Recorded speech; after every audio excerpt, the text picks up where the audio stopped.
Bismillahirrahmanirrahim. Assalamualaikum warahmatullahi wabarakatuh.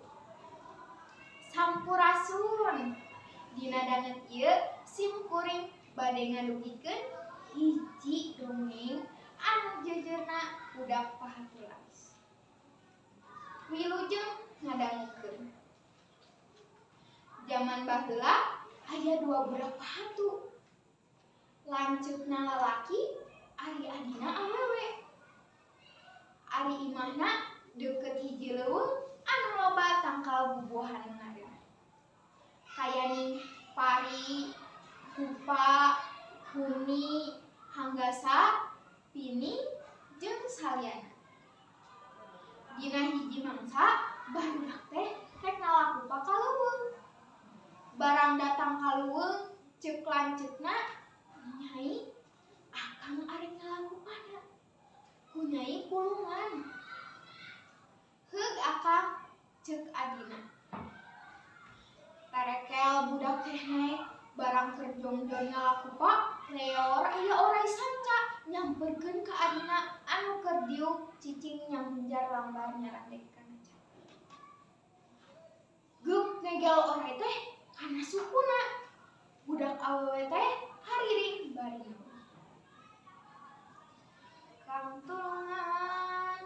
Kang tulungan, aya nu garayaman, kana bitis ting ngegelan, cinggewat kuring tulungan. "Usah poe Nyai, meureun sireum," ceuk lanceukna. Budak awewe teh sapanjang bisa keneh ngomong mah teu eureun-eureun ngawih minta tulung. Tapi ku lanceukna teu ditoli, maksudna sireum bae.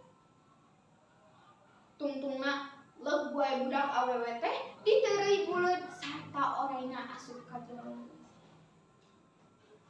Lanceukna rewasena keur sabab adina repeh bae teu kecep-kecep.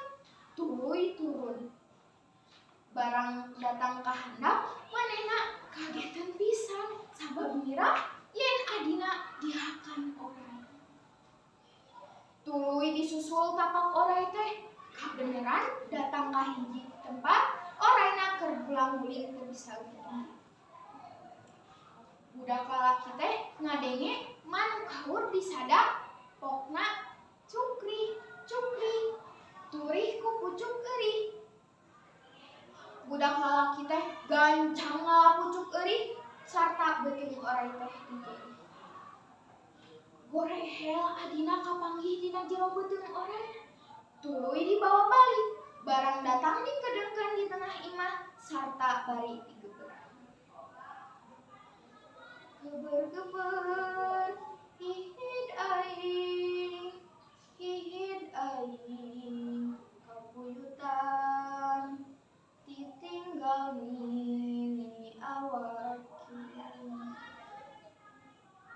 Karanyat suku budak awewe teh usik. Pok deui lanceukna ngawih. Karanyat deui awakna usik.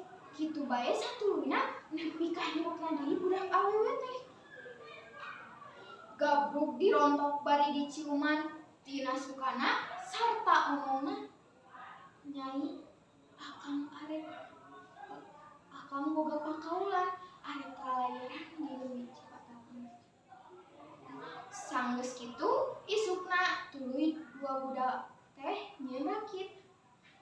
Poe eta keneh rakitna jadi sarta dipake lalayeran di leuwih Cipatapuna. Kabeneran dina poe eta aya hiji raja keur bubujeng diiring ku pamatang-pamatang jeung balet-balet. Dina poe eta katembong aya nu lalayaran, si lengser unjukan ka Kangjeng Raja yen aya budak awewe dibawa ku budak lalaki dina rakit. "Mangkade urang kudu ietna," tembal raja. Budak lalaki teh tuluy dibaredilan tepi ka maotna. Tuluy tulang-tulangna dialungkeun ka jero leuweung. Ari adina lengker keur poe kapaehan. Tuluy ku raja dicanak mulih kersana arek diangkam putra. Ku raja tuluy dipariksa di mana asal usulna, saha nya indung bapana, jeung saha lalaki nu tadi teh. Jawabna, "Kang Gusti, abdi teh parantos teu indung bapa. Dupi di rarokok duaan wae sampun lanceuk anu dipaehan tadi di leuwih teh." Barang raja ngadangu budak piunjuk budak awewe kitu, manehna handakeun pisan tuluy nimbalan ka si lengser. Ayeuna sia indit ka alun-alun takol bene bejakeun ka jalma-jalma yen minggu hareup urang marak leuwih cepatahna. Tapi lain ngalalaukna, saha-saha jalma anu manggih tulang kudu dikumpulkeun. Si lengser nyembah, tuluy indit ngemban timbalan raja. Dina poe Jumaah, leuwih teh dipengkong, tuluy sakur tulang-tulang nu kapanggih disanggakeun ka Kangjeng Raja. Budak awewe teh tuluy nyokot hihit. Tulang-tulang meunang ngumpulkeun dikeberan ku manehna bari naon. Geber-geber hihit aing, kabuyutan ditinggani awaki. Kitu bae ngawihna nepi ka 7 kalina. Tulang teh ujug-ujug deui jadi deui jalma sarta hirup. Barang rek nenjo adina gabrug silih rangkul silih cium. Sanggeus kitu mah raja mulih ti pamarakan budak nu duaan teh dicanak ka nagara sarta diangkeun.